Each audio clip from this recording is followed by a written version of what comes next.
Hi, I'm Chris Roselli, and welcome to Western Window.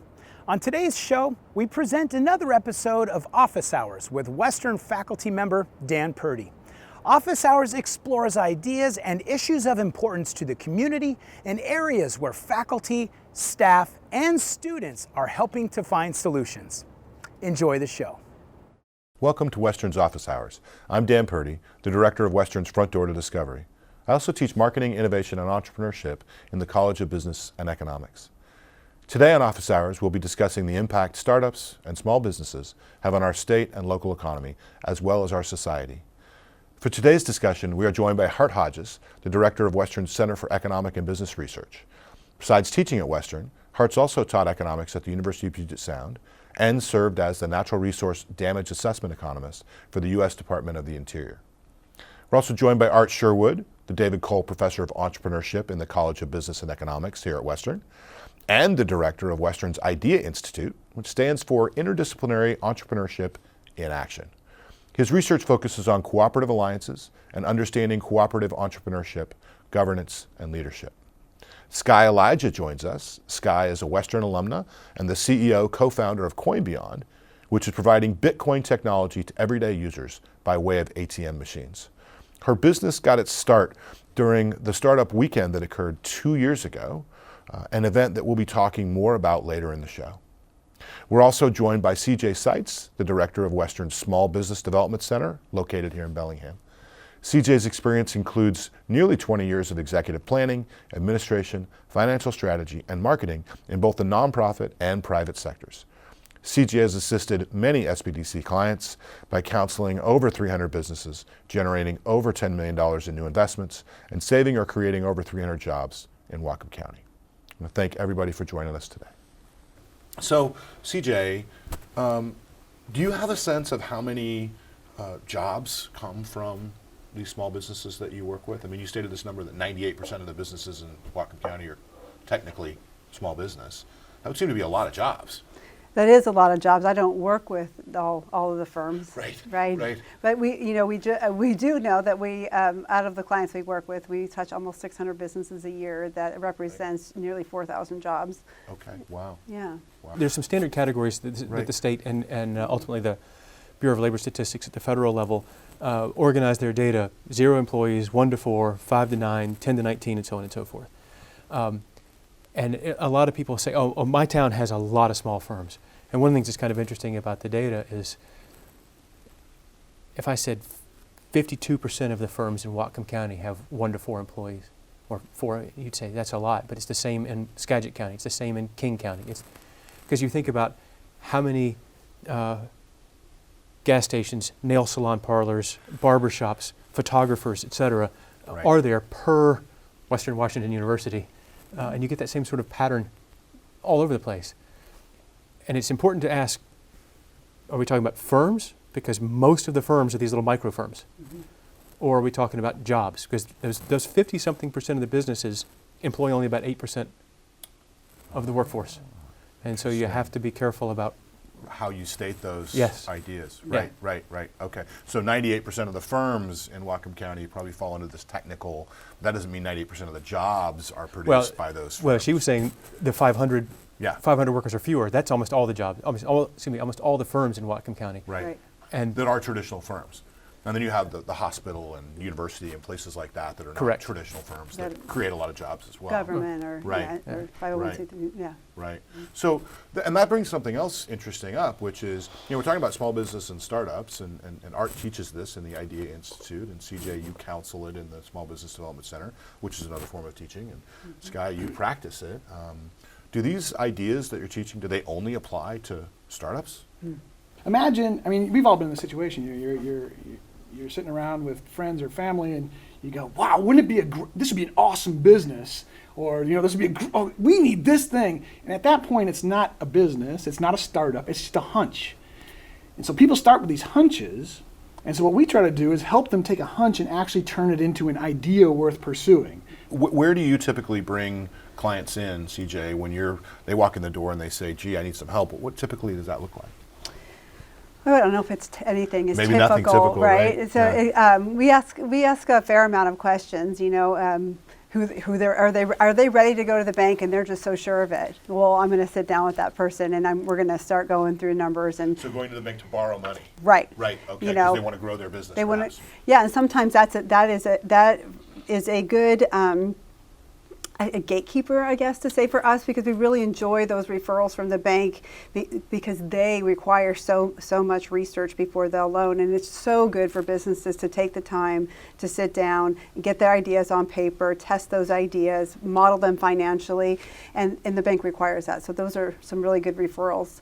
So the handoff would come through if somebody has gone through and has their great idea, and they've done research and they know who their customer is, and they're pretty sure about what their costs, and they can really start putting that down on paper and looking at how that's financially going to work for them. We're going to take that client. If someone comes in to me and says, hey, you know, I love these cups, I've made these cups, and who's going to buy my cup? They're going to go over spent here. my life savings. Hopefully they haven't spent their life savings or grandma's life savings. Right. That sometimes happens, and we work That's hard. somebody who could benefit from what Art's teaching. Absolutely. Which is, you've got this hunch, but how do you put it through a rigorous process to figure out whether you actually have something? In fact, that Absolutely. when we've been talking about it is, and this starts to get to a larger ecosystem of supporting folks, right? And saying, how do we get the people that are in their early stages the right sort of support so that when they actually get to CJ's stage, they're ready to take the support she has rather than her having to send them back out to go do the preliminary work, right? And then post that, you know, where can you start to connect up with financing sources and other things that are going to take it even further along? Right. Like, you know, you now versus where you were in 2014, you're pretty far along that path. So Skye, thinking about what Art had talked about, this ecosystem and the process of developing these ideas, it sounds a lot like what you were starting to describe earlier and your experiences starting at that startup weekend in 2014. Describe that process a little bit, what that was like to show up there and put in a weekend. And I was basically kind of in search of something exactly like that. I knew I wanted to start a startup. I knew the field I wanted to be in, and I had oriented my life to be just ready to jump on it when I got the right pieces put together. So I had moved from San Francisco up to Bellingham. I put my stuff in storage down there, and had decided that I was going to do a startup full time. And so I was looking for, kind of like you said, looking for a business model, looking to generate the right idea and then iterate around it until I'd found, what I really wanted to run with, and also my team. So that was kind of the mindset I had going into Startup Weekend. And so let's just stop real quick, because one of the things that sometimes we fall into is this jargon, which I completely understand because you're a professional and you're living in that world. Yes. When you say things like business model and iterate, maybe Art, you could answer that question of just real quickly describing what a business model is, and then maybe Skye, you could finish by what does it mean by to iterate a business model? And if both of you can comment, because some things that CJ and I hear is something, we'll run into somebody goes, I want to start a business with no earthly idea. They just have this desire to be their own boss, and Right. you had more focus than that. But I think that focus it can. also wasn't I've run businesses before, small businesses. I've built 3 of them since started my first one when I was 15. And So you had some experience. That's yeah. right. So I do have that some background matters. perspective. So Art, business model, what does that mean? Yeah, so we need to have some way to describe what this thing is, right? And so a business model is, and we use a particular way now, which has become quite popular, called the business model canvas, which really basically just says, here's some components of a business, balanced between, this is how we're going to have revenues come in, and this is the cost, right? So there's a balancing act, and revenues come from your customer segments, and they come from because you make some sort of offering to them, and you contact them through some channels, and you have ways that you have relationships with them and that's where your revenue comes from. And on the other side, it's how you describe what you do, like your key activities, the people you're partnered with, the key resources you need, which typically cost you something. And in the end, you need that revenue side to be heavier than the cost side, because no margin, no mission, right? If you don't have money, eventually at the end of the day, you're off the end of the runway, and you've run out of cash and you're done, right? Excellent. So iteration. You mentioned this word iteration. What do you mean by to iterate? I mean, Art is talking about this business model, which is trying to balance your inflows and outflows, so to speak, and you're talking about iteration. So what does that mean? That's kind of, you're in the field, like trial and error of you have a guess about what is going to work, and so you try it out kind of on a small scale, and then collect, information about how well it's working and look for signs that it is working or it isn't working, and based on that information, change it and kind of do the whole cycle again, and in fairly small, like bite-sized steps, so that you can do it a lot and really kind of fine-tune something, and it often ends up quite far from where you started, but it's a lot more in tune with reality, I guess. So why do you do these small bites instead of, why don't you just take one big, huge bite and be done with it? Because we're already doing like really risky things, and so we want to mitigate the risk of, the process in achieving something inherently risky by kind of grounding it with really, realistic things that we can try out, within a week or a day or a few hours in the case of like Startup Weekend Challenge. Right. Oh, well, that sounds like maybe a better way to do it. Instead of, I think you said earlier, Hart, investing your life savings, maybe take some baby steps before you take the big giant ones. Well, and what I think it's at is a core fundamental thing we try to get across is we got to stop building things nobody wants, right? I mean, if you yeah, CJ likes that idea, right? I mean, if you build something nobody wants, you're screwed up from the beginning. So if you take, I love that you really have really taken that idea of let's test an idea, and let's go out and we could, with just a few data points, we might find out that we're completely off base. And instead of investing $100,000 into it and going, who wants this thing?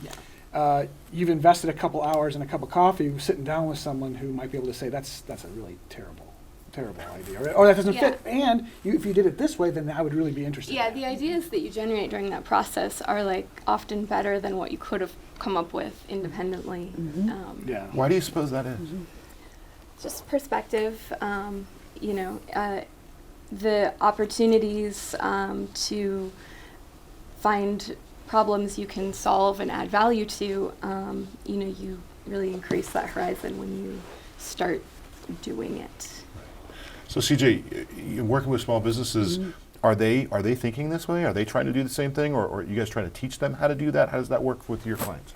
Well, hearing you talk, you're doing really well on one of the top things that we're coaching clients on every day, and that is knowing your customer and knowing the cost and the role of gaining a customer. That is probably the number one thing we talk about all the time. Creating demand is difficult. Not many companies have been able to create demand, change the fabric of society, right? So, we talk a lot about what pain are you relieving, or what gain are you giving to your customer to make this better, different, with the experience. And that right there is the stuff that we look to really help people, and then crafting that. How do we measure that? Where's researching all different aspects of who these people are? Well, and hearing you talk about that, CJ, it makes me think that it goes beyond economic benefit. Because what you're talking about is making somebody's life better in some way. Yeah. And how can you do that? Now, Art, you're working with students every day. What kind of things are they interested in doing in terms of making people's lives better? Well, all sorts of things. And the key there is, when we're teaching, because, my goal is not to be launching businesses out of our programs. That's happening.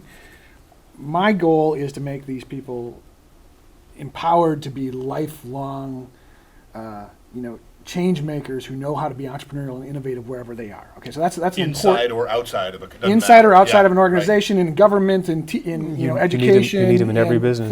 It doesn't matter. Right. Imagine if they come out of a university having made 2-3 major significant changes happen with a process that then they can apply to something that has $1 million attached to it. That's a very different situation than trying to do it the first time with $1 million attached to it. Huge. And the failure rates, we know, go way down on try 3, 4, and 5 versus try 1. Why is that? Because we have this sort of mythical idea of the godlike entrepreneur who a bolt of lightning comes down and they hit it, strike it rich the first time. It's usually a 20-year overnight success. Right. Yeah. So why is it that people succeed more on the 3rd, 4th, 5th try than the first? What's happening there? The old learning curve concept comes to my mind. You know, I after you lose all your mom's money, you only get to do that once, maybe twice. It depends on how many moms you got, I suppose. Or how much money mom has. How much money mom has. And you just learn, and you look back and you go, okay, I was so excited I didn't do the things I should have done in the first place. This time I'm gonna actually use a process that makes sense, and maybe I'll actually ask somebody for help, because the myth of the individual lone entrepreneur is ridiculous as well, because it takes teams of people to make things happen. You know, And sometimes some luck. it doesn't hurt. Yeah, but you Better know, be lucky than good sometimes. yeah, right? yeah. Well, and the grit, you know, he just talked about you lose really big and then start again. You know, Right. I mean, that takes somebody that is really okay with failure, somebody who's tenacious, Yes. Right. somebody has passion. Well, and there's plenty of psychological research about the power of grit, right? That idea of just continuing to grind. And you talk about, this is your 4th startup, 3rd, 4th startup? It's my first tech startup. Okay, So I've built businesses in the past and they didn't have a tech startup model. right. But having had business experience in that way of building a business that I then made my living. Oh, those all count for me. I mean, And Absolutely. you know, Right. I have experience in the insanely difficult dark struggles of a struggling business, and being prepared for that reality is, I think, really important. And also I like to tell people who are struggling with their first business that when you're in the moment, oftentimes success is very hard to distinguish from failure, because it's very a crazy process, and it's so intense. When you are succeeding, it often feels a lot like failure, even though when you look back on it later, you were doing the right things, you were getting through the right part. It's just, you have to be able to get through that, and it's really hard, and pretending that it isn't helpful. Yeah, So so let's talk about a little bit of that, the consequences of, because we always talk about the upside, right? The bright spots in entrepreneurship. But what, you started to talk about, this is a really difficult thing to do and a very difficult process. What does that look like? So it's not all sunshine and light. It's not. Yeah, I used to, when I owned a small business, people would say, oh, you're so lucky, you don't have any bosses. I'm like, oh, I have so many bosses. All my All the customers. customers are bosses, right? It's Heard all that you. so many times. Yeah. Yeah. Yeah. It's just because you're really smart doesn't mean you're going to be a great entrepreneur. You know, Yes. you're a really good technician doesn't mean you're going to be a great entrepreneur. Or you have the best process, still might not make it, you know? And so the whole learning of all those different parts of yourself and asking for help to get a team, all those pieces, it's just a lot. Yeah. And fun. Yeah, I was You going to wanna- jump in with, I don't know that I would call it a dark side, but you had mentioned societal impacts and Right, so on. right. I think you were really asking more about the dark side of borderline depression and the hours. Got But diagnosed. there's when on the economic side, when somebody starts talking about entrepreneurship, innovation, I think of creative destruction and churning. Yeah. I mean, if your business is really, really successful, that's going to challenge some other businesses that are maybe a little complacent. Yeah, that's a good point. And if it's disruptive, that's dark for somebody Oh else. yeah. Good point. Right. It's, Absolutely. Yeah. I mean, we always sort of laud the success, but what about the folks who have to pay the price it's for like the that typewriter success? repair person. Right. Right. Exactly. I think the challenge also comes from, I pick up Entrepreneur Magazine and they're all smiling and happy and everything's good and they've got a beautiful place and everything else.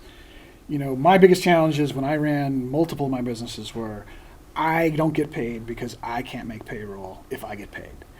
I, once again, on top of my full-time job, am staying up till 2 a.m. dealing with this stuff.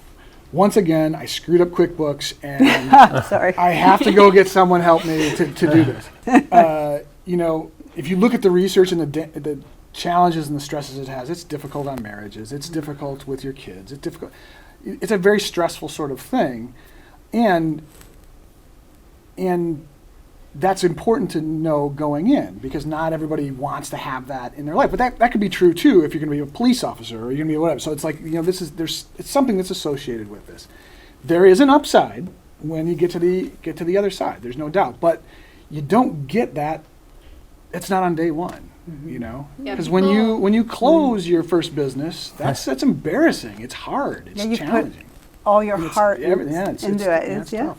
And the research shows that when we build something ourselves, we value it more highly than, right? And so it's this concept of ownership. Yeah, not always accurately. No, that's right. I mean, sometimes in fact, right? And in fact, that's exactly right. Is that when you compare it to what how other people value it, you value it more highly, whether that's building your own house or anything. And so, I can imagine it's just so difficult to face the idea that what you built with your own hands, your heart and your blood and your sweat is not valued. I know how much I put into this. Right.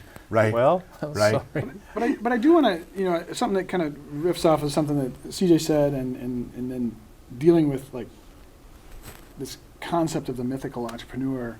We absolutely clearly believe that there is no particular type of person that can be successful in being an entrepreneur.